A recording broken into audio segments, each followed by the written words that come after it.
IPL auction हो चुका है खत्म और हम जानना चाहेंगे कि कौन सी टीम ने बाजी मारी है और कौन पीछे रह गया है। कौन वो टीम है जो इस बार फेवरेट्स होके उतरेगा और कौन है जो इस रेस में ऑलरेडी पीछे दिख रहा है।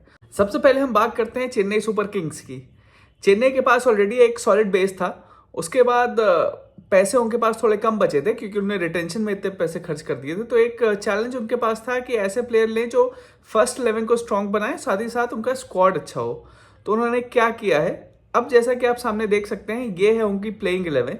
उनकी प्लेइंग 11 मेरे हिसाब से क्या रहेगी कि ऋतुराज गायकवाड़ जो उनके कैप्टन है वो ओपन करेंगे, उनके साथ रहेंगे डेवॉन कॉनवे। तो लेफ्ट हैंड राइट हैंड का कॉम्बिनेशन हो जाएगा। वन डाउन पे आएंगे Rachin Ravindra, again left hander batsman.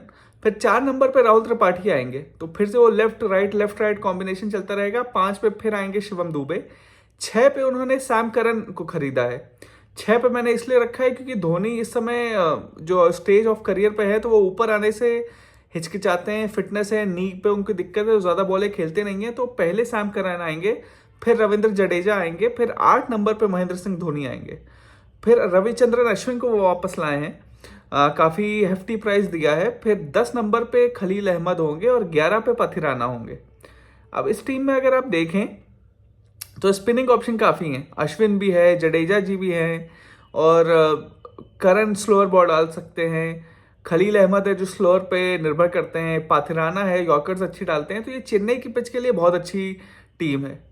अगर बाहर जाते हैं या ऐसे कहीं जाते हैं जहाँ पे उन्हें पेस की ज़्यादा ज़रूरत है, तब शायद थोड़ी बहुत इशू हो सकती है। नहीं तो ये जो फर्स्ट 11 है, मोरलेस ये सेट इन स्टोन है। ये टीम मेरे ख्याल से ज़रूर खेलनी चाहिए।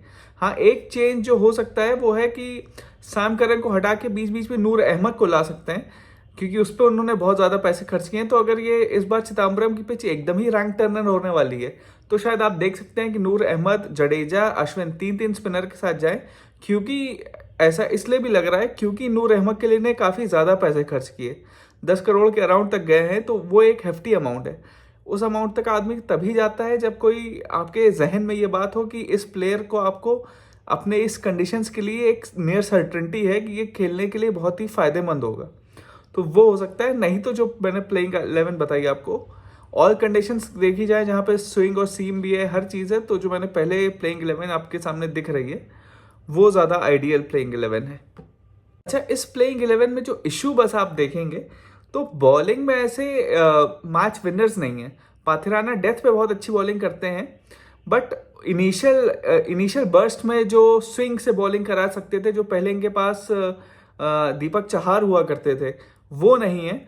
ये सोचेंगे कि मुकेश चौधरी जो पहले भी इनके पास थे, वो बीच में फिर खेले नहीं, इंजर्ड हो गए, उन्हें इनने फिर से खरीदा है कि वो अगर ये रोल कर पाए या खलील विकेट ले पाए तो इशू सॉल्व हो सकता है। नहीं तो ये एक वीकनेस है जो साफ साफ दिखती है। दूसरा, 4 नंबर पे राहुल त्रिपाठी है। राहुल त्रिपाठी जी का फॉर्म जो है पिछले साल डोमेस्टिक में इतना अच्छा रहा नहीं। पुणे में धोनी और फ्लेमिंग के साथ काम किए थे, तो शायद वो एक गुडविल थी जिसकी वजह से उन्होंने खरीद लिया। लेकिन वो एक पोजीशन है जो अभी मेरे ख्याल से एक पॉइंट ऑफ वीकनेस रह सकती है। 4 नंबर पे राहुल त्रिपाठी, क्योंकि अगर वो फायर नहीं करते हैं तो फिर ऑल्टरनेट पे इनके पास देसी इंडियन बैट्समैन जो हैं वो इतने अच्छे नहीं हैं। मैं इस टीम को दूंगा 7 आउट ऑफ 10। ये कुछ और 22 थे जो कर सकते थे अपने इंडियन बैटिंग को इम्प्रूव करने के लिए। मेरे ख्याल से ये सबसे पहले तो पृथ्वी शॉ के लिए भी बिड कर सकते थे, मानना कि उनके डिसिप्लिन का इशू है और ये सब है, लेकिन जो इनके पास बैकअप में अभी प्लेयर्स हैं उन सबसे तो अच्छे ही थे वो। और नहीं तो मयंक अग्रवाल पे ट्राई कर सकते थे। मयंक अग्रवाल को जनरली पेस से दिक्कत होती है, लेकिन चेन्नई की जो पिच है वो स्पिन ज़्यादा सूट करती है, तो स्पिन वगैरह में वो अच्छी खेल सकते थे। तो वो 2 चीज़ें हैं जहाँ पे वो इम्प्रूव कर सकते थे। बाकी जो उनके फॉरेन प्लेयर है, डेवन कॉनवे, रचिन रविंद्रा, पाथिराना, तीनों मैच विनर हैं। सैम करन भी अच्छे बॉलर हैं, अच्छे मैच विनर थे मैं कहूँगा, क्योंकि अभी ना उनकी बॉलिंग चल रही है ना बैटिंग चल रही है। तो उनकी जगह कोई और प्योर मैच विनर, कोई और फिनिशर ला सकते थे। पर ठीक है, करन पे गए हैं, अब देखना है कैसा रहती है इनकी। मेरी प्रोडिक्शन रहेगी कि ये प्लेऑफ में तो चले जाएंगे, बट इस बार जीतना मुश्किल रह सकता है। दूसरी टीम जो हम बात करना चाहेंगे वो है सनराइजर्स हैदराबाद। हैदराबाद के पास ऑलरेडी कोर बहुत अच्छा रिटेन किया था इनने। मेरे ख्याल से वर्ल्ड क्रिकेट का जो बेस्ट फिनिशर है हेनरिक क्लासन इस समय, वो उन्होंने रिटेन किया था। T20 में जो सबसे एक्सप्लोजिव ओपनर है ट्रेविस हेड, वो उन्होंने रिटेन किया था। साथ ही साथ इंडियन सबसे एक्सप्लोसिव ओपनर जो है अभिषेक शर्मा, उन्हें रिटेन किया था।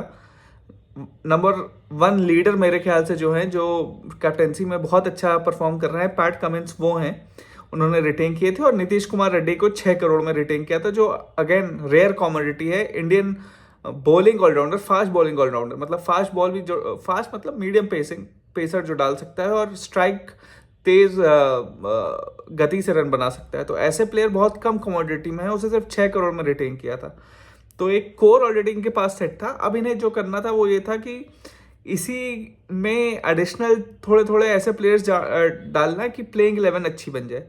उसमें इन्होंने क्या किया है वो हम आपको दिखाते हैं। सबसे पहले इन्होंने देखेंगे तो ईशान किशन को लिया है 11.25 करोड़ में। अगर ईशान किशन को अभी ओपन नहीं कराते हैं तो मेरे ख्याल से उनकी यूटिलिटी इतनी रहती नहीं है, बट फिर भी जहां पे आपके पास हेड और अभिषेक शर्मा है तो ईशान किशन ओपन तो नहीं कर पाएंगे। 3 नंबर पे भी इशू क्या होगा कि वो फिर से लेफ्ट हैंडर है। पहले तो आपके ओपनर्स लेफ्ट हैंडर हैं, फिर ये भी लेफ्ट हैंडर हो जाएंगे। तो मेरे ख्याल से हो सकता है वो सोचें कि नीतीश रेड्डी को प्रमोट कर दें और चौथे पे ईशान किशन को लाएं। देखना बस यही रहेगा कि ईशान किशन 4 नंबर पे कितने सूटेबल रहते हैं। पर ठीक है, अब इतने महंगा खरीदा है तो खिलाएंगे तो है ही। तो 4 पे ईशान किशन हो गए, 5 पे हेनरिक क्लासन हो जाएंगे, 6 पे अभिनव मनोहर होंगे। अभिनव मनोहर को इन्होंने पिछली बार गुजरात में खेलते थे, अभिनव मनोहर, उनसे लिया है। तो ये एक प्लेयर है जो मेरे ख्याल से एक क्या बोलते हैं, वैल्यू फॉर मनी हो सकता है, जो 3.2 में मिला है ना, लेकिन जो एक्सप्लोसिव हो सकता है, जिसे मैंने लंबे छक्के वो लगाते हुए देखा है। तो ये एक हिडन जेम हो सकता है। फिर इनकी सीधे बॉलिंग आ जाती है। 7 नंबर पे पैट कमिंस हैं। 8 पे इन्होंने हर्षल पटेल को लिया है 8 करोड़ पे। पर्पल पटेल जो कहा जाता था, बैंगलोर में थे तो बहुत अच्छी बॉलिंग करते थे, स्लोअर बॉल बहुत अच्छी करते हैं। स्लोअर के साथ एक इनकी भी स्लोअर बाउंसर बहुत अच्छी है, यॉर्कर कभी कभी अच्छी डाल सकते हैं। बट अभी थोड़े प्रिडिक्टेबल हो गए हैं लोग, इनकी स्लोअर के लिए वेट करते रहते हैं तो काफ़ी बार रन भी जाता है। तो हर्षल पटेल अगर अपना वो पर्पल पटेल वाला मोजो वापस ला सकते हैं तो ये बहुत अच्छी बाय हो सकती है। फिर इनको ये पास है मोहम्मद शमी, इनने खरीदा है, जो एक्सलेंट बाय है, गुजरात के लिए बहुत अच्छा खेलते हैं। और हमने बेसिकली देखा है कि आईपीएल में अब वो टीमें अच्छा खेल रही हैं जो स्टार्टिंग में विकेट लेता है। इनके पास पिछली बार भुवनेश्वर थे जो बहुत अच्छी स्विंग करते थे और स्टार्टिंग में इन्हें विकेट दिलाते थे, तो हमने रिजल्ट भी देखा कि ये लास्ट तक गए थे। इस बार क्योंकि भुवनेश्वर इन्हें नहीं मिले तो ये शमी पे गए हैं। शमी भी एग्जैक्टली वैसे ही बॉलर है जो आपको शुरुआत के 6 ओवर में विकेट दिलवा देंगे। तो लाइक फॉर लाइफ रिप्लेसमेंट है। ओनली थिंग बीइंग कि भुवनेश्वर थोड़े अच्छे बैट्समैन थे, बट शमी के साथ फायदा है, बेटर डेथ बॉलर है, भुवनेश्वर से अच्छे डेथ बॉलर हैं। तो मेरे ख्याल से 2 ओवर ये अफ्रंट डालेंगे, 2 बाक में डालेंगे। हर्षल पटेल प्रिडोमिनेंटली डेथ में डालेंगे और पैट कमिंस बीच में डालेंगे, 5वें ओवर से 15वें ओवर के बीच में। स्पिनर के लिए इनके पास राहुल चहार हैं और 11वां प्लेयर मेरे ख्याल से इनके पास एडम जाम्पा को इन्हें खिलाना पड़ेगा एज एन स्पिनर। तो 2 लेग स्पिनर हो जाएंगे, राहुल चहार और एडम जाम्पा। यहाँ मेरे ख्याल से एक को ये फॉरेन प्लेयर और ला सकते थे, बट ठीक है, इन्होंने ये सोचा कि भाई एडम जाम्पा को ये 11वां प्लेयर खिलाएंगे। मैं बस कोई फॉरेनर स्पिनर प्लेयर खिलाने के पक्ष में इसलिए नहीं रहता हूँ कि स्पिनर इंडिया में ही ऑलरेडी इतने ज़्यादा हैं। फॉरेन प्लेयर्स में आपको जो वैल्यू मिलती है वो है पावर हिटर्स में। उतने पावर हिटर्स शायद इंडिया में नहीं होते हैं, या एक्सप्रेस पेस वाले फास्ट बॉलर्स में जो बाहर नहीं है। तो इसलिए अगर कोई अपने फर्स्ट 11 में स्पिनर फॉरनर डालता है तो वो मुझे थोड़ा खटकता है। लेकिन ठीक है, अभी इनके जो कॉम्बिनेशन बन रहा है, जो कॉम्पोजिशन है, उसमें एडम जाम्पा को इन्हें खिलाना ही पड़ेगा क्योंकि स्पिनिंग ऑप्शन और कोई नहीं है सिवाय राहुल चहार के। और इंडियन पिचेस में आपको 2 स्पिनर चाहिए ही चाहिए। इम्पैक्ट प्लेयर का भी एक इशू रहेगा क्योंकि इस टीम के साथ इनको एक बैट्समैन चाहिए होगा और इंडियन बैट्समैन कोई है नहीं इनके पास। अथर ताइडे को इम्पैक्ट प्लेयर खिला सकते हैं, उससे अच्छा कोई इनके पास इंडियन बैट्समैन है नहीं। तो एक ये इशू है कि जो इम्पैक्ट प्लेयर इनका रहेगा वो थोड़ा हल्का रहेगा, एक इशू आ सकता है। बट मेरे ख्याल से जो इनकी ओवरऑल जितनी पावर पैक्ड बैटिंग लाइनअप है और जिस हिसाब से इनने मोहम्मद शामी, पैट कमिंस, हर्षल पटेल को लिया है तो बॉलिंग भी अच्छी है। बट रिटेंशन देखते हुए, लास्ट ईयर के फाइनलिस्ट थे ये देखते हुए क्या ये एक नंबर ऊपर जा पाएंगे, तो मेरी प्रेडिक्शन रहेगी कि शायद नहीं। इस बार ये मिडल ऑफ द टेबल में ही आपको कहीं दिखेंगे क्योंकि इनके जो भी प्लेयर्स हैं वो हाई इम्पैक्ट तो हैं लेकिन हाई कंसिस्टेंसी वाले नहीं हैं। वो वैसे हैं कि मतलब चले तो चांद तक, नहीं तो रात तक। तो भाई ऐसे में थोड़ा कंसिस्टेंसी की वजह से मैं सोचता हूँ ये middle of the table team रहेगी। फिर भी मैं इनके ऑप्शन को देता हूँ 7.5 नंबर देता हूँ कि ठीक ठाक ऑप्शन रहा। जिस हिसाब से इनने स्टार्ट किया था उससे थोड़ा और अच्छा कर सकते थे। कुछ और प्लेयर्स थे जो मेरे हिसाब से ये टारगेट कर सकते थे, कुछ बॉलर्स थे जो ये टारगेट कर सकते थे। जेसन बेरेंड्रॉफ हो गया, या जो भी मतलब फास्ट बॉलर्स जो भी थे उन्हें ये टारगेट कर सकते थे, जो फॉरनर फास्ट बॉलर्स होते हैं। तो इनकी बॉलिंग लाइनअप थोड़ी अच्छी हो जाती, बट ठीक है जो अभी टारगेट किया है मेरे ख्याल से स्टिल ये बहुत खराब टीम भी नहीं है, बहुत अच्छी टीम नहीं है। लेकिन इनके जो ओपनर्स हैं हेनरिक क्लासन है और जो इनके लीडर हैं पैट कमिंस, उनकी वजह से ये इस middle of the ground team को एक ऊपर तक भी ले जा सकती है। तो देखना है क्या रहता है। अगली टीम जिसकी हम बात करेंगे वो है पंजाब किंग्स। सबसे ज़्यादा बजट लेके गई थी। क्या ये टीम अपने बजट को सही जगह यूज़ कर पाई है, ये हम देखेंगे। तो जो इनकी फर्स्ट 11 मेरे हिसाब से बन के आ रही है उसमें प्रभसिमरन सिंह ओपन करेंगे। उनके साथ ओपनिंग के लिए इन्होंने कोई ऐसा प्लेयर नहीं लिया, तो जॉश इंग्लिश है, लेकिन उससे अच्छा जो ऑप्शन है वो है मार्कस स्टोइनिस। मार्कस स्टोइनिस ने 3-4 साल पहले ऑस्ट्रेलिया के लिए ओपन किया था और बहुत अच्छा परफॉर्मेंस था, बशर्ते वो ओडीआई में था, T20 में इतना नहीं था। लेकिन मौका मिलने पे ये बहुत ही एक्सप्लोसिव बैट्समैन हो सकते हैं। तो मार्कस स्टोइनिस और प्रभसिमरन सिंह मेरे हिसाब से ओपन करेंगे। 3 नंबर पे श्रेयस अय्यर आएंगे जो इस टीम के कैप्टन भी रहेंगे। 4 नंबर पे ग्लेन मैक्सवेल, 5 नंबर पे शशांक सिंह, 6 नंबर पे नेहल वडेरा और 7 नंबर पे मार्को यानसन। तो 7 तक इनके पास प्रॉपर बैट्समैन है, क्योंकि मार्को यानसन भी हमने इस बार अभी इंडिया और साउथ अफ्रीका के मैच में देखा था कि साउथ अफ्रीका की टीम से सबसे अच्छे बैट्समैन मार्को यानसन लगे थे। बॉलर तो अच्छे हैं ही, बट उनकी बैटिंग भी काफ़ी इंप्रूव हुई है। तो 7 नंबर पे एज एन ऑलराउंडर वो फिट बैठते हैं। ये इनका टॉप 7 हो गया। तो बैटिंग अच्छी है, पावरफुल बैट्समैन है जैसे ग्लेन मैक्सवेल, शशांक, नेहाल वडेरा, यानसन। ऊपर भी पावर है, प्रभसिमरन हॉट एंड कोल्ड रहते हैं, लेकिन मार्कस स्टोइनिस को अगर आप रोल देते हैं मारने का तो वो अच्छा खेल सकते हैं। फिर बॉलिंग लाइनअप में जो नीचे आते हैं वो हम देखते हैं। लॉकी फर्गसन मेरे ख्याल से खेलेंगे, फिर हरप्रीत बरार खेलेंगे, अर्शदीप सिंह खेलेंगे और युजवेंद्र चहल खेलेंगे। Chahal one of the finest bowlers India has ever produced T20 में। अर्शदीप सिंह T20 के बहुत अच्छे बॉलर हैं। और मार्को यानसन और लॉकी फर्गसन, मतलब एक प्रॉपर इंटरनेशनल क्वालिटी की बॉलिंग लाइनअप हो गई। एक ही इसमें इशू है, हरप्रीत बरार, उन्होंने भी पिछली बार अच्छी बॉलिंग की थी। अगर उसी लेवल से भी खेल सकते हैं तो ये ओवरऑल अगर आप देखें तो टीम अच्छी है, बैलेंस टीम है, पावर भी है कंसोलिडेशन के लिए। श्रेयस अय्यर भी कंसोलिडेट कर सकते हैं। नेहल वडेरा जो है, जिन्हें मैं काफ़ी हाईली रेट करता हूँ, पता नहीं वो और ज़्यादा में भी जा सकते थे, मुंबई ने क्यों नहीं रिटेन किया। तो टीम अच्छी है, बट इनके साथ भी जो इशू है वो है कि इनका जो इम्पैक्ट सब है वो मुझे समझ में नहीं आ रहा किसे ये खिलाएंगे। क्योंकि अगर 7 से आपकी बॉलिंग शुरू हो जाती है, Marco Jansen, Ferguson, Brar, Arshdeep, Chahal, Stoinis भी बॉलिंग कर लेता है, तो आपको बेसिकली एक इंडियन बैट्समैन चाहिए होगा जो वहाँ पे हो। और इंडियन बैट्समैन इन्होंने कोई खरीदा है या इनके पास ऐसा कोई है, ये मुझे लग नहीं रहा है। अगर इनके पास होता कोई ऐसा स्टैंड आउट एक इम्पैक्ट प्लेयर भी होता तो मेरे ख्याल से इनको ज़्यादा अच्छा होता। लेकिन स्टिल जिस हिसाब से इनका बजट था, मेरे ख्याल से इन्होंने ठीक ठाक टीम बनाई है। कोशिश करें तो ये भी प्लेऑफ में जा सकते हैं। ओनली इशू इस कि पॉन्टिंग अभी तक जहाँ भी कोच रहे हैं, जितनी भी मैं पॉन्टिंग की बातें सुनता हूँ, बातें तो उनकी बहुत सटीक होती है, नॉलेज ऑफ द गेम बहुत अच्छा है, लेकिन शायद एज अ कोच वो अपने प्लेयरों को मोटिवेट नहीं कर पाते हैं, या प्लेयर्स उनके कांटेक्ट में आके अपने आप को छोटा महसूस करने लगते हैं कि यार इतना बड़ा प्लेयर है। तो अगर वो इशू नहीं है, अगर वो अपने प्लेयर्स को उनके लेवल के हिसाब से परफॉर्म करने के लिए मोटिवेट कर दे रहे हैं, तो मेरे ख्याल से ये टीम आगे तक जा सकती है। क्योंकि प्लेयर कॉम्बिनेशन वगैरह देखा जाए तो इनका अच्छा है। बस एक पॉइंट जो मैंने आप लोग को पहले भी कहा कि इनका इम्पैक्ट सब मुझे समझ में नहीं आ रहा कि कौन होगा, तो वो एक देखने वाली बात रहेगी। 5वीं टीम जिसके बारे में हम डिस्कस करने जा रहे हैं वो है Lucknow super giants, one of my favourite teams.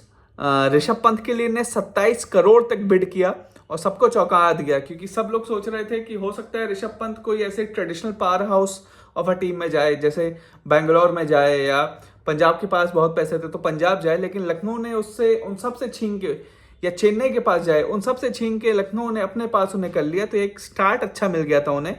बशर्ते कि पैसे काफ़ी खर्च थे। अब अगर हम इनकी प्लेइंग 11 देखें, इनके प्लेइंग 11 में अगर आप देखेंगे, इन्होंने इंडियन बॉलर्स पे बहुत इन्वेस्ट किया है। तो मोहसिन खान है, मयंक यादव है, इन्हें ऑलरेडी रिटेन किया हुआ था। अभी इन्होंने रवि बिश्नोई को ऑलरेडी रिटेन किया हुआ था, तो 9, 10, 11 इनका ऑलरेडी सेट था। एक बॉलर इन्हें और चाहिए था, तो इन्होंने आवेश खान को ले लिया।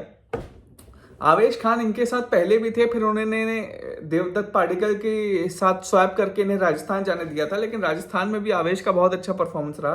तो ये बहुत अच्छा मूव है कि फिर से इन्हें आवेश को लिया है।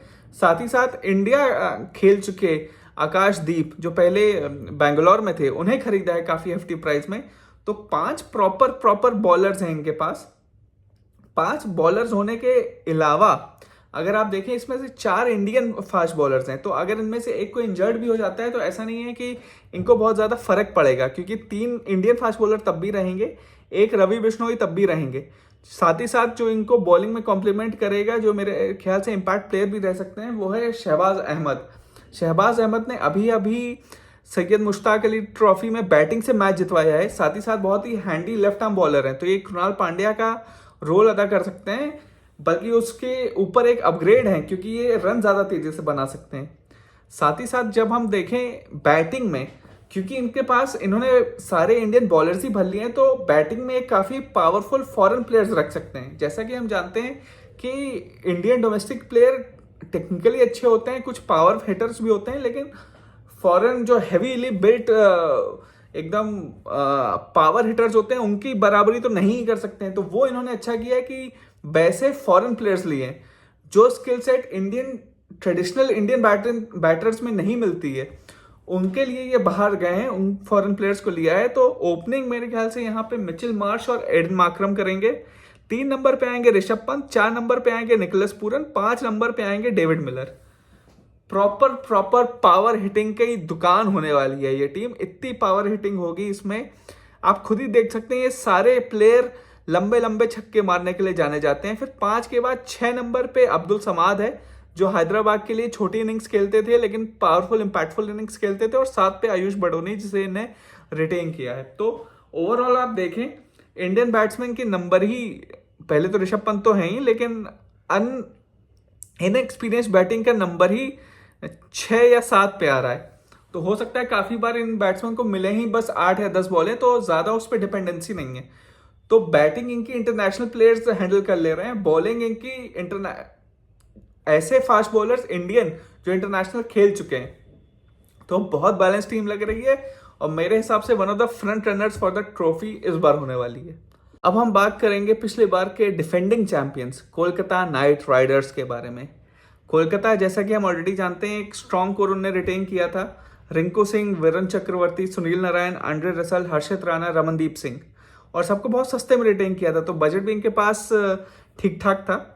तो फिर जो उनको प्लेयर चाहिए थे, वो बेसिकली एक ओपनर चाहिए था, क्योंकि ओपनिंग पिछली बार जैसे हम जानते हैं सुनील नारायण के साथ फिल सॉल्ट ने की थी, और दोनों ने मिलकर बहुत अच्छी ओपनिंग स्टैंड दी थी। फिल सॉल्ट इस बार काफ़ी महंगे गए, तो इन्होंने जो प्लेयर खरीदे हैं वो है क्विंटन डी कॉक और रहमानुल्लाह गुरबाज। मेरे हिसाब से प्लेइंग 11 में स्टार्टिंग में क्विंटन डी कॉक को जगह मिल सकती है, क्योंकि एस्टैब्लिश्ड इंटरनेशनल साउथ अफ्रीका के स्टार हैं, आईपीएल में अच्छा खेला है। लेकिन अगर ये नहीं चलते हैं तो आप शायद देख सकते हैं कि थोड़े ही टाइम में रहमानुल्लाह गुरबाज को चांस मिल सकता है, क्योंकि सुनील नारायण लेफ्ट हैंडर है, क्विंटन डी कॉक भी लेफ्ट हैंडर है, बल्कि रहमानुल्लाह गुरबाज राइट हैंडर हो जाएंगे। तो वो एक लेफ्ट राइट का कॉम्बिनेशन मिल सकता है। इसलिए हो सकता है अगर क्विंटन डी कॉक स्टार्टिंग में नहीं चलते हैं तो रहमानुल्लाह गुरबाज आप स्टार्टिंग 2-3 मैचों के बाद देखने लगें। फिर 3 नंबर पर वेंकटेश अय्यर, बहुत ज़्यादा पैसे खर्च किए इनके लिए, 23 करोड़ तक गए। अब वेंकटेश अय्यर पर प्रेशर होगा कि इसे जस्टिफाई करना है, क्योंकि अगर आप देखें नीतीश राणा 4 पॉइंट समथिंग में ही गए, और इनके लिए 23 करोड़ तक गए, जबकि दोनों प्लेयरों में ऐसा कोई परफॉर्मेंस में अंतर नहीं था। तो नीतीश राणा के ऊपर वेंकटेश अय्यर को रखा, श्रेयस अय्यर के ऊपर वेंकटेश अय्यर को रखा, बहुत ही फेथ दिखाया है। तो अब टाइम है कि 3 नंबर पे ये अपना कैलिबर दिखाएं, अपना टैलेंट दिखाएं। फिर 4 नंबर पे अंकुरिश रघुवंशी को मैंने दिखाया है, पिछली बार बहुत इंप्रेस किया था इन्होंने। लंबे से प्लेयर हैं, पतले से प्लेयर हैं, लेकिन बहुत फ्लेक्सिबल हैं, पीछे विकेट के बहुत अच्छे रन बना सकते हैं, और अभी यंग है।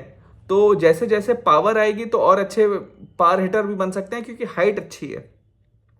5 नंबर पे रिंकू है, 6 पे रमनदीप है, 7 पे आंड्रे रसल है। रिंकू, रमनदीप, रसल, आर पावर से भरा हुआ ये मिडल ऑर्डर इनकी सबसे स्ट्रांग पॉइंट है। फिर मिचेल स्टार्क इनके हाथ से चले गए तो इन्होंने आंड्रिक नोकिया को लाए हैं। लाइक फॉर लाइक रिप्लेसमेंट है, लेकिन मिचेल स्टार्क ज्यादा अच्छे बैट्समैन थे तो 8 नंबर पे भी इनको बैटिंग मिल रही थी जो अब नहीं मिलेगी। वैभव अरोड़ा को वापस लाए हैं। वरुण चक्रवर्ती और हर्षित राणा पहले से थे तो ये 11 प्लेयर इनके हो गए। इम्पैक्ट सब में मेरे हिसाब से ये, अगर बॉलिंग में चाहें तो मयंक मार्कंडे लेग स्पिनर है, अच्छी बॉलिंग करते हैं, उन्हें ला सकते हैं। नहीं तो बैटिंग में अगर ये चाहें तो अजिंक्य रहाणे को लिया है इन्होंने तो उसे ला सकते हैं। तो ये टीम भी काफ़ी स्ट्रांग है, पेपर पे काफ़ी स्ट्रांग है। द ओनली थिंग इज कि पिछली बार जो इनके सक्सेस का टेम्पलेट था उसमें ओपनिंग में ये बहुत तेज़ी से खेलते थे। सुनील नारायण ने बहुत अच्छे रन बनाए थे, फिल सॉल्ट ने बहुत अच्छे रन बनाए थे। इस बार अगर सुनील नारायण नहीं चलते हैं तो फिल सॉल्ट की कमी भी खल सकती है, क्योंकि दूसरे एंड पे क्विंटन डिकॉक मारते तो हैं लेकिन उस स्पीड से नहीं मार पाते जितने से हमने फिल सॉल्ट को मारते हुए देखा है। इसीलिए मुझे लगता था कि ये शायद जो इन्होंने इतने अनएक्सपीरियंस्ड पे पैसे लगाए तो शायद ये भी पृथ्वी शॉ पे या जॉनी बेस्ट्रो या डेविड वार्नर को बैकअप में ही खरीद लेते कि भैया अगर मेरे ये प्लेयर नहीं चल रहे हैं तो इन लोग को मैं चांस दे दूंगा। बट ठीक है, अभी नहीं लिया है लेकिन टीम तब भी स्ट्रांग लग रही है। इस बार भी मेरे ख्याल से ये one of the top 3 teams हो सकती है, तो टीम अच्छी है। अब देखना है कि कैप्टेंसी कौन करता है, एक वो इशू रहेगा, और दूसरा मिचेल स्टार्क की कमी खलती है कि नहीं, या आंड्रिक नोकिया उसे भर पाते हैं या नहीं। बात करेंगे बैंगलोर के बारे में। One of the most favourite teams ज़्यादातर लोगों की होती है। ट्रॉफी नहीं जीती है लेकिन स्टिल क्रिकेट बहुत अच्छा खेलती है। विराट कोहली है तो फैन फॉलोइंग काफ़ी है। इस बार भी इनका ऑक्शन केएल राहुल को इन्होंने नहीं खरीदा तो काफ़ी लोग को काफ़ी शिकायतें थी कि क्या मैनेजमेंट फिर से वैसी डिसीजन लेगी, क्या फिर से लाइनअप उतना अच्छा नहीं होने वाला है। लेकिन जब आप इनकी बैटिंग लाइनअप देखेंगे तो आप पाएंगे कि काफ़ी इम्प्रूवमेंट है। ऑक्शन इनके लिए काफ़ी अच्छा गया है।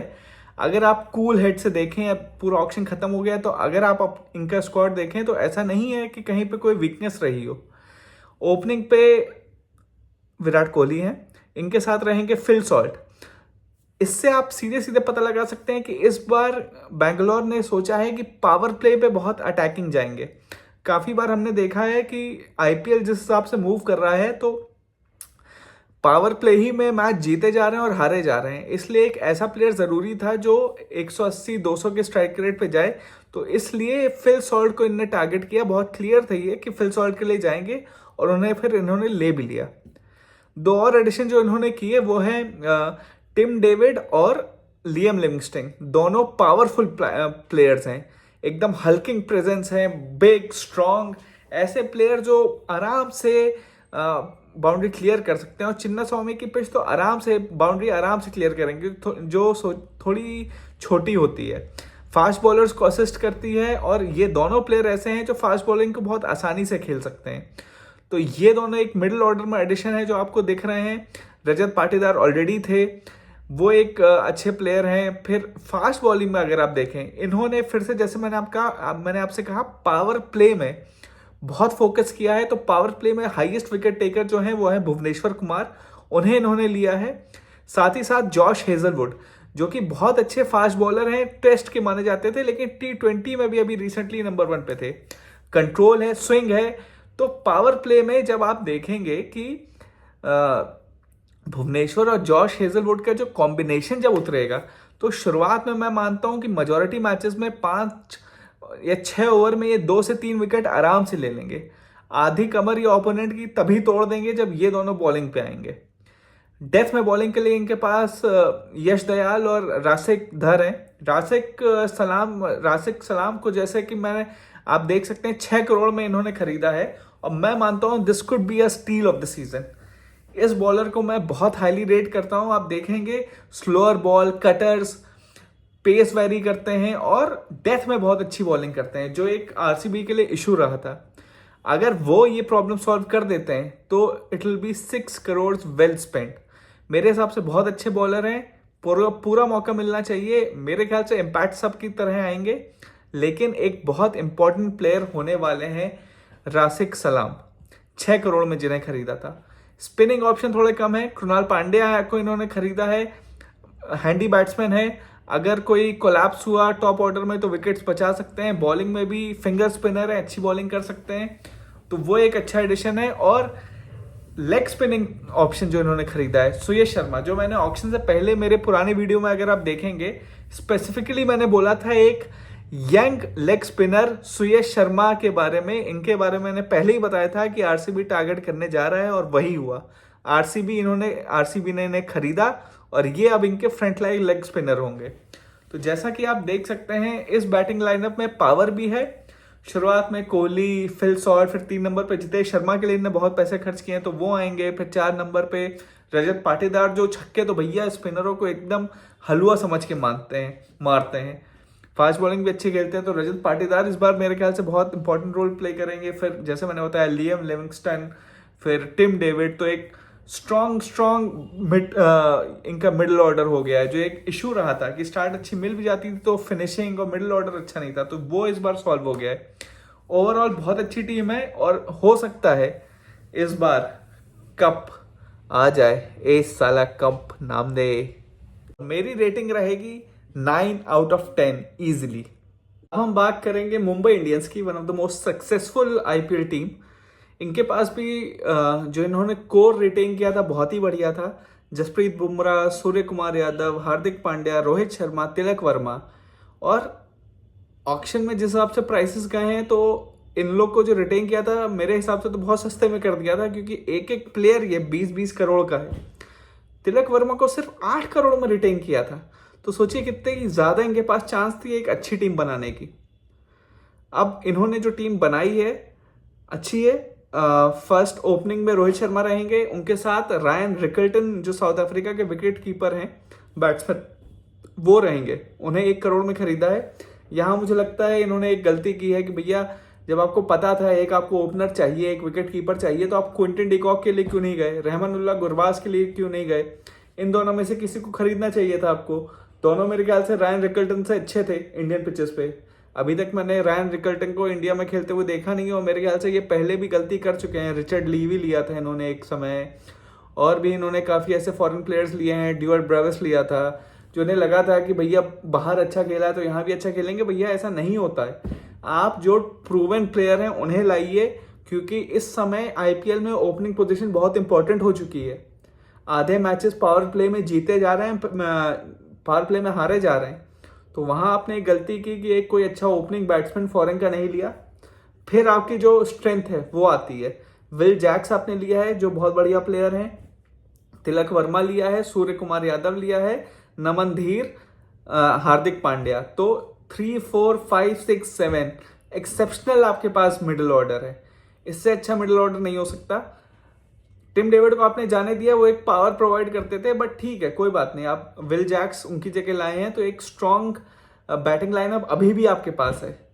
फिर अगेन अगर हम देखें 8, 9, 10, 11 अगेन आपके पास बहुत अच्छे हैं अगर सब फिट रहते हैं। क्योंकि 8 नंबर पे जो आपने प्लेयर सिलेक्ट किया है वो है दीपक चाहर। जैसे मैंने कहा ये मैच अब पावर प्ले का हो चुका है। दीपक चाहर पावर प्ले में शुरुआत में विकेट निकालते हैं, तो वो बहुत अच्छे बॉलर है, और ट्रेंट बोल्ट पावर प्ले में बहुत विकेट निकालते हैं, तो वो खेलेंगे। 8 वो आपके पावर प्ले में ओपनिंग बहुत अच्छी ओपनिंग बॉलिंग आपने रख ली है। जसप्रीत बुमराह हैं evergreen, greatest player of this era, चाहे बैट्समैन हो चाहे बॉलर हो, greatest Indian player of this era, और मेरे ख्याल से शायद biggest match winner for India 2 of all time. जी हाँ, बड़ी बात कह रहा हूं, लेकिन he might just be the best greatest match winner for India, क्योंकि इस समय जो उनका और किसी और प्लेयर का अंतर है वो बहुत बड़ा है। मतलब आप एक टीम से जसप्रीत बुमराह को हटाइए और बाकी किसी प्लेयर को हटाइए, तो जो डिफरेंस आएगा वो बहुत बड़ा आएगा।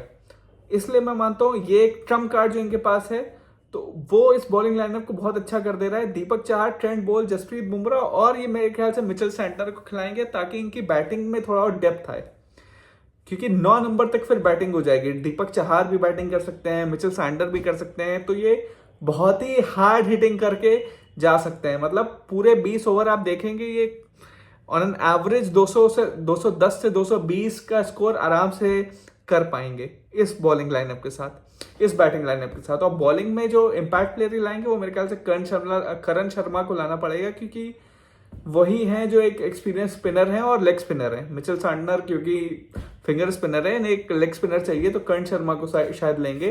टीम बहुत अच्छी दिख रही है, बस एक ही मेरी शिकायत है जो मैंने आपसे पहले भी कहा कि ओपनिंग बैट्समैन इनको लेना चाहिए था। जॉनी बेस्ट्रो को ले लेते, बहुत अच्छे ओपनिंग बैट्समैन है वो। रायन रिकर्टन से तो अच्छे ही थे, डेविड वार्नर को ले लेते, बट नहीं लिया। अब इसका खामियाजा देखिए क्या चुकाना पड़ता है। मेरी रेटिंग रहेगी 9। मुझे लगता है ये भी one of the firm contenders है इस बार ट्रॉफी ले जाने के लिए।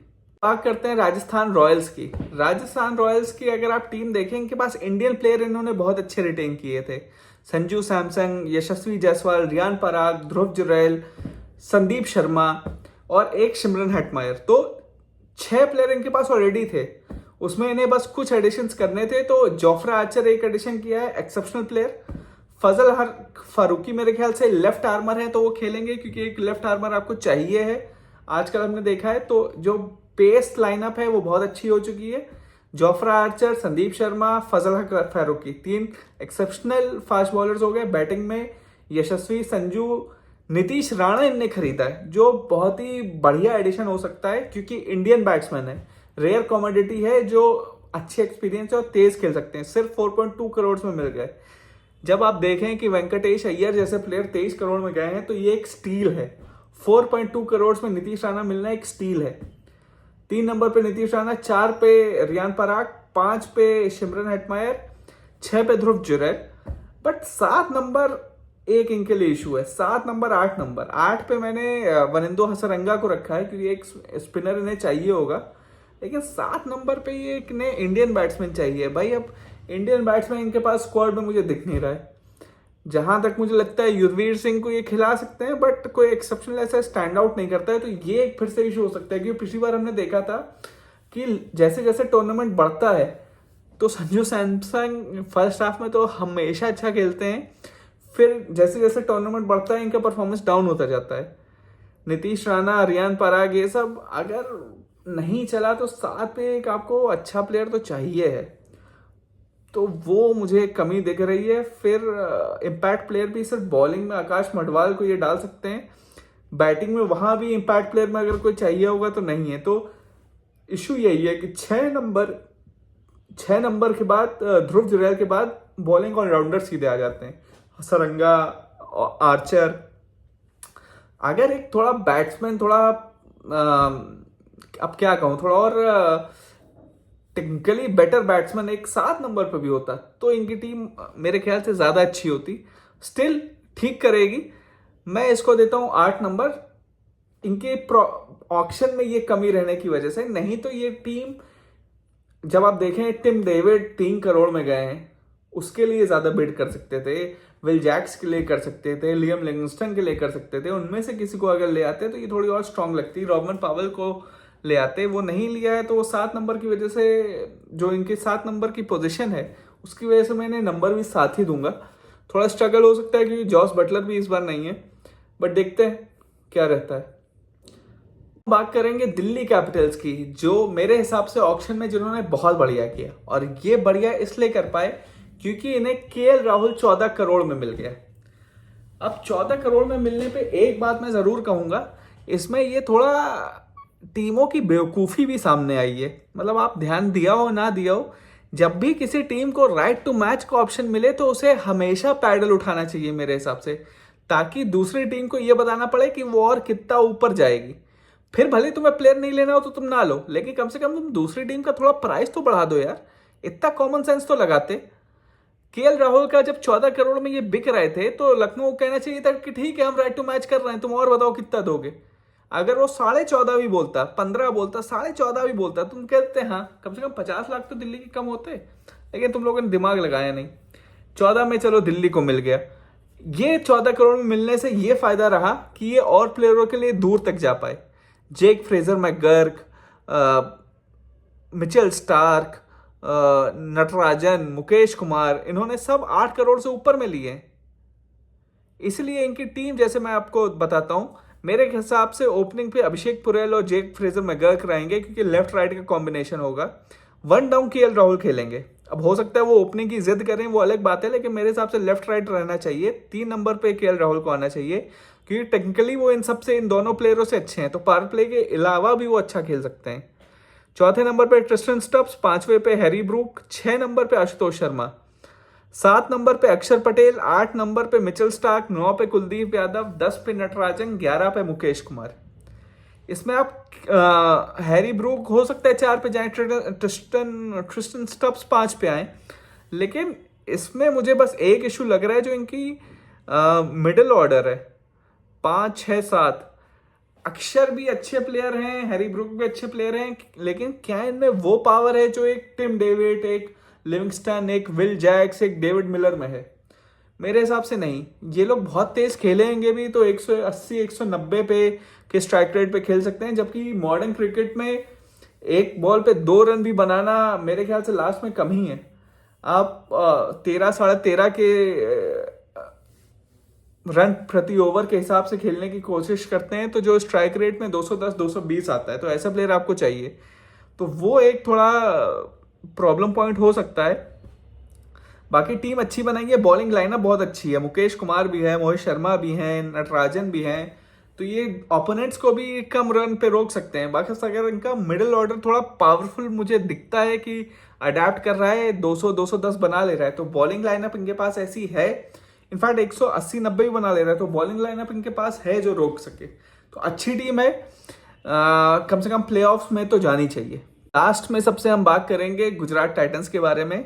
टाइटंस की अच्छी टीम थी, बट रिटेंशन भी अच्छे थे, लेकिन इन्होंने कोई ऐसा एक्स्ट्रा ऑर्डिनरी प्लेयर नहीं लिया। जॉस बटलर एक है ओपनिंग में जो इन्होंने लिए हैं, लेकिन जॉस बटलर भी अब एज हो रही है, मेरे ख्याल से इस सीजन तो अच्छा खेल सकते हैं, अगले सीजन से आपको उनकी एज दिखने लगेगी।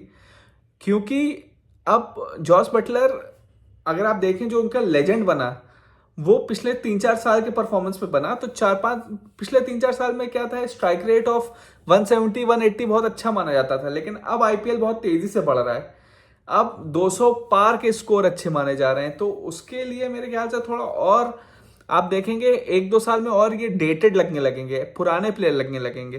तो उनपे इन्होंने 15.75 किए हैं, साथ में उसके ओपनिंग करेंगे शुभमन गिल।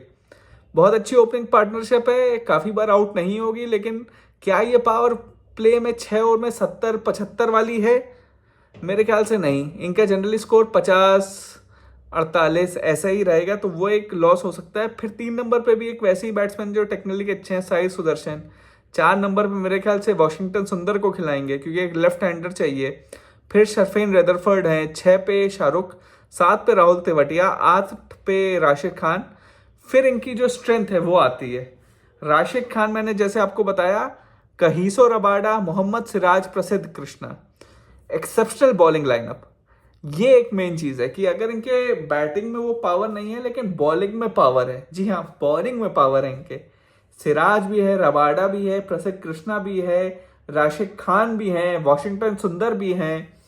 तो ये बॉलिंग लाइनअप बहुत ही तगड़ी होगी। इंपैक्ट प्लेयर में भी इनके पास साई किशोर, लेफ्ट आर्मर आ जाएंगे स्लो, तो बॉलिंग लाइनअप अच्छी हो जाएगी, तो उसकी वजह से ये आगे जा सकते हैं। मेरे हिसाब से इनको भी मैं रेटिंग दूंगा 7.5 8 आउट ऑफ 10। बट मेरे ख्याल से इस बार ये स्ट्रगल करेंगे प्लेऑफ में जाने के लिए। जैसा कि सारी टीमों का डिस्कशन हो चुका है, आप सब जानना चाह रहे होंगे कि क्या मेरे हिसाब से वो 4 टीमें जो प्लेऑफ में जाएंगी। तो इन नो पर्टिकुलर ऑर्डर, मेरे हिसाब से जो टॉप 4 टीमें होने वाली हैं वो है लखनऊ सुपर जायंट्स, वो है रॉयल चैलेंजर्स बैंगलोर, वो है मुंबई इंडियंस, और चौथे नंबर पे मेरे हिसाब से जो टीम रहेगी वो है कोलकाता नाइट राइडर्स। जी हाँ, ये मेरे हिसाब से 4 टीमें हैं जो इस बार टॉप 4 में रहने वाली हैं। आप सोच सकते होंगे कि चेन्नई नहीं बोला मैंने, या कोई और, गुजरात नहीं बोला, राजस्थान नहीं बोला, लेकिन मेरे हिसाब से ये 4 टीमें हैं। आप भी मुझे बताइए कि कौन सी 4 टीमें हैं जो आपके हिसाब से प्लेऑफ में जाएंगी।